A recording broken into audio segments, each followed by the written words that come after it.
saudara. Dan sudah itu yang paling kita tahu pada waktu itu melalui SKA kita tahu kan Melaka Aceh dulu merupakan Kesultanan Islam di Nusantara, dan di Melaka pada 1511 kita semua tahu itu adalah tahun 38 bagi kejatuhan Kesultanan Islam Melaka. Dan kita belajar di sekolah kononnya Melaka jatuh pada dulu karena orang Melayu berkaki ayam, pakai keris, pakai topak kan. Walhal sebenarnya pada waktu itu orang Melayu ada yang namanya istinggal, ada yang namanya drakul atau drakul, ada yang namanya pemuras, dan ada yang namanya lela, dan lebih banyak lagi senjata orang Muslim pada orang Melayu pada waktu itu kan. Agaknya hadirin tahu tak nama-nama yang saya sebut ini? Ada yang tahu? Tengok betapa sekarang kita telah dikaburkan oleh penjajah. Setelah mereka yang memegang sistem pendidikan kita ini, Malaysia. Dan seterusnya lebih baik saya serahkan majlis kepada yang lebih arif pasal sejarah kita ini. Dan tanpa membuang masa melihat tugas saya di depan ini, saya persilakan Profesor Manja Dr. Fizi Muhammad Noor.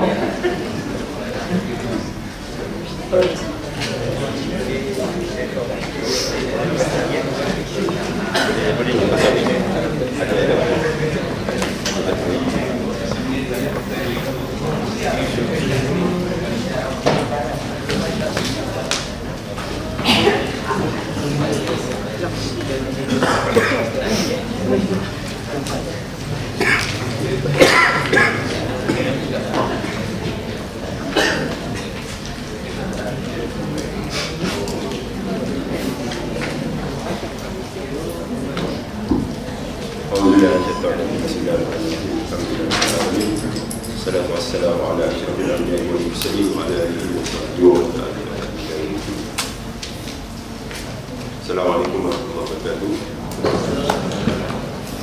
Ingatkan Izzat tadi pada sini di Sarawak tu ada ke di kalangan hadirin orang tempatan? Ada? Tak dijemput?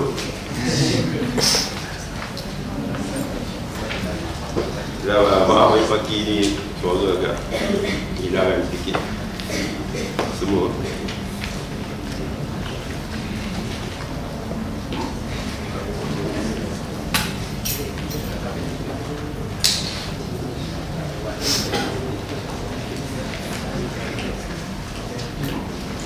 Macam yang disebut oleh Saudara Izzat sebentar tadi, antara subjek yang value leader,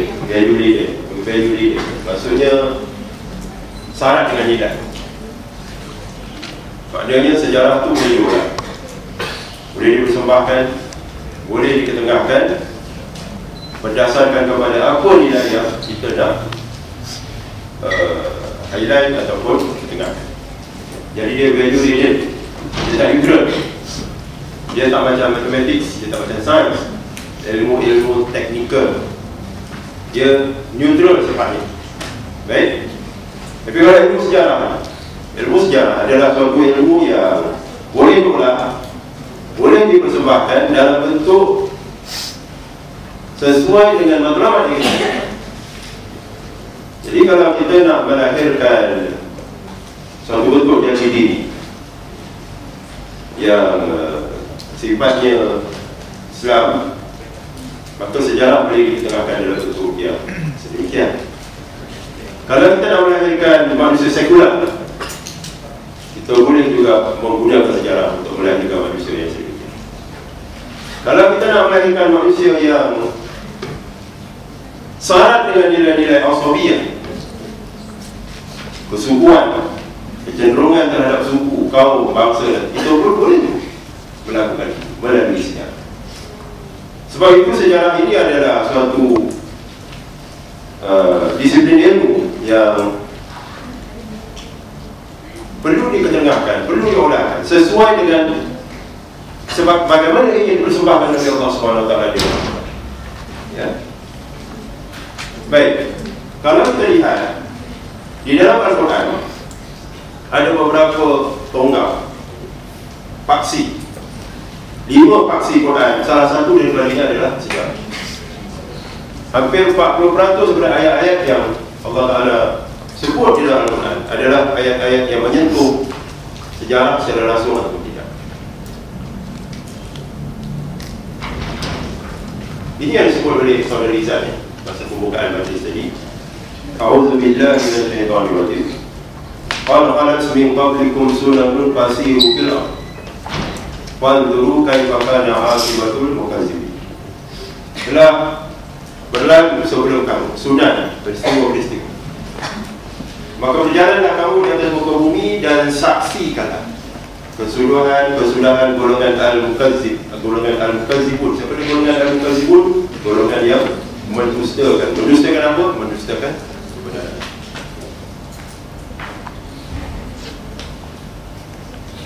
Hadza bayanun linnas wa hudaw wa mau'izatan lil muttaqin. Demikianlah kami ceritakan kepada manusia untuk menjadi petunjuk dan mau'izah, peringatan bagi orang-orang yang bertakwa. Nah, dekat sini ya, Allah Ta'ala jelaskan sejarah ini hanya bermanfaat hanya kepada golongan yang bertakwa. Itulah prasyarat untuk kita belajar sejarah. Kalau kita nak meraih sesuatu daripada sejarah, sesuatu yang perlu ada pada kita adalah takwa. Sekiranya takwa ini tidak ada, luput daripada seseorang, maka hampir pasti dia tidak akan mendapat sesuatu manfaat daripada pembelajaran sejarah. Apa yang dipelajari, matlamat yang tercapai, tersasar daripada apa yang dikehendaki oleh Allah dan Rasul. Ya. Semua bangsa akan menggunakan sejarah bagi mencapai maksud-maksud yang terbatas. Ya. Contohnya macam Amerika Syarikat. Amerika Syarikat adalah sebuah negara yang mana rakyatnya begitu conscious, cukup kesedaran terhadap sejarah begitu tinggi. Ya. Ya. Tetapi sejarah ini diolah untuk mengutarakan atau mengetengahkan American patriotism, American nationalism, ya, untuk mengekalkan suatu sikap minda, suatu pemikiran bahawa America rule the world, things like that. Ya. Tapi bagi kita orang Islam, Allah Ta'ala sebut dah gariskan dalam Quran, hadza bayanun linnas wa hudaw wa mau'izatan lil muttaqin. Demikian kami ceritakan kepada manusia. Kami ceritakan kisah-kisah sejarah agar ia menjadi petunjuk dan peringatan bagi orang-orang yang bertakwa. Wala tahinu wala tahzanu wa antumul a'launa in kuntum mu'minin. Dan jangan kamu merasa sedih, jangan kamu merasa lemah, kerana kamulah sesungguhnya yang paling tinggi darjatnya sekiranya kamu orang-orang yang beriman. Nah, kalau kita telusuri sejarah, seolah-olah semacam sudah menjadi buku. Sesiapa juga yang berpegang dengan kebenaran diperlihatkan seolah-olahnya mereka ini berada di pihak yang kalah. Seolah-olahnya diperlihatkan sendiri. Sebab itu Allah Ta'ala menunjuk manusia yang bertakwa, yang mendapat pelajaran daripada sejarah, mendapat petunjuk, mendapat peringatan daripada sejarah. Allah Ta'ala pujuk mereka, wala tahinu wala tahzanu wa antumul a'launa in kuntum mu'minin. Jangan kamu merasa sedih, jangan kamu merasa lemah, kerana kamu dah yang paling tinggi darjatnya di sisi Allah sekiranya kamu orang-orang yang beriman. Mari kita lihat, telusuri sejarah Nabi Musa AS. Sejak daripada hari-hari pertama ni, ya, izhab ila fir'auna innahu tagha. Pergilah kepada Fir'aun, kerana sesungguhnya dia telah melampaui batas. Sejak daripada hari-hari pertama lagi, kita dipersembahkan dalam satu bentuk pertembungan, konflik antara Musa AS dengan Fir'aun. Pertembungan yang berat sebelah, ya. Sejak daripada hari-hari pertama, Bagaimana kita lihat Musa AS itu seolah-olah berada di pihak yang kalah. Sampai-sampai kepada kemuncak pertembungan ini, iaitu apabila diadakan suatu pertarungan pada hari raya, hari besar, hari kebesaran. Seluruh rakyat Mesir dikerah berkumpul di stadium untuk menyaksikan kemuncak pertarungan di antara Al-Haq dan Batil. Semua ahli-ahli sihir, profesor-profesor pada zaman dulu lah. Profesor ni sebenarnya ahli sihir yang menggunakan ilmu dia untuk menyihir manusia. Dan kalau dulu Firaun menggunakan ahli sihir, maka sekarang rejim-rejim yang ada, pemerintah-pemerintah menggunakan golongan cendekiawan yang mana sebagian besar mereka adalah golongan akademik, profesor emeritus, ya. Profesor Madya pun termasuk. Dipergunakan untuk menyokong satu rejim yang batil. Begitulah juga Firaun memanfaatkan golongan cendekiawan, ya. Lalu apabila ahli-ahli sihir ini melempar tali-tali mereka, dan tali-tali ini menjelma menjadi ular-ular palsu. Dan apabila Musa AS melemparkan tongkatnya dan tongkat itu bertukar menjadi ular yang sebenar, ahli-ahli sihir yang merupakan golongan yang menguasai ilmu sihir, mereka tahu yang mana sihir, yang mana bukan. Mereka tahu, because mereka adalah golongan yang menguasai ilmu sihir. They know what is, yang mana magic, yang mana the truth.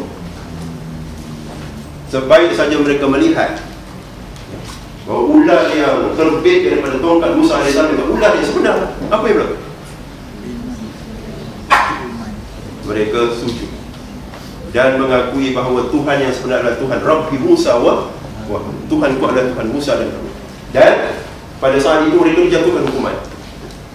Dan Firaun ketika itu berada dalam keadaan terdesak, sebab dia dimalukan di hadapan rakyat jelata. Apa yang berlaku ini adalah satu pukulan maut kepada Firaun. Tetapi Haman yang berada di sebelahnya membisikkan kepada Firaun, jangan bimbang kau. Mereka sebenarnya telah berpakat. Ini adalah satu sandiwara yang sememangnya telah disusun oleh Musa AS untuk memalukan kamu dan mengambil alih kerajaan negeri Mesir. Bangkitlah Firaun dan membuat satu ucapan di hadapan rakyat jelata. Wahai rakyat sekalian, jangan kamu terpedaya dengan sandiwara ini. Sebenarnya mereka ini sudah berkomplot untuk menggulingkan aku. Percaya tak rakyat? Percaya tak? Percaya, sebenarnya percayanya rakyat pada hari itu. Betul. Jadi dalam keadaan Musa AS hampir menang dalam pertarungan ini pun dia perlihatkan, dia pertontonkan sebagai pihak yang kalah, kan? Bila saatnya Musa AS menerima kemenangan mutlak? Bila? Pada pusingan yang terakhir. Ibaratnya kalau boxing tu ada 15 pusingan, 14 pusingan Nabi Musa AS dibelasah, ya? Dibelasah semau-maunya. Dan pada pusingan yang kelima, Firaun menerima pukulan knockout KO, bukan TKO, bukan technical knockout KO. Siapa-siapa yang tahu sukan boxing ni tahulah perbezaan antara TKO dan KO. TKO ni tak tumbang, technical knockout hanya kiraan apa? Kiraan mata, kiraan markah. Tapi knockout ni memang tumbang. Sebab itu Allah SWT memujuk orang yang beriman. Wala tahzan. Jangan kamu merasa rendah, jangan kamu merasa lemah. Sesungguhnya kamu adalah paling tinggi darjatnya sekiranya kamu orang-orang yang beriman. Ini semua menjadi azimat bagi kita. Ini adalah ubat, ya, yang mujarab bagi kita yang berada di atas jalan dakwah ini. Kerana jalan dakwah ini, sebagaimana kita bincang semalam, pagi sampai malam, adalah jalan yang penuh dengan duri dan ranjau. Sehingga ada di kalangan kita kadang-kadang merasakan I have enough, I want to quit, kan? Sebab itu kita dipujuk oleh Quran, wala tahinu, jangan kamu rasa rendah, jangan kamu rasa lemah, kamu adalah paling tinggi darjat. Inilah antara buah ataupun natijah daripada pembelajaran sejarah dalam Al-Quran. Baik, kita lihat apa makna sejarah. Nah, kita nak rombak balik. Saya nak ajar kepada amat sekalian, kalau dah gelas ini penuh, maknanya kita dah belajar sejarah di sekolah, sehingga kalau kita ibaratkan ilmu sejarah yang kita belajar di sekolah itu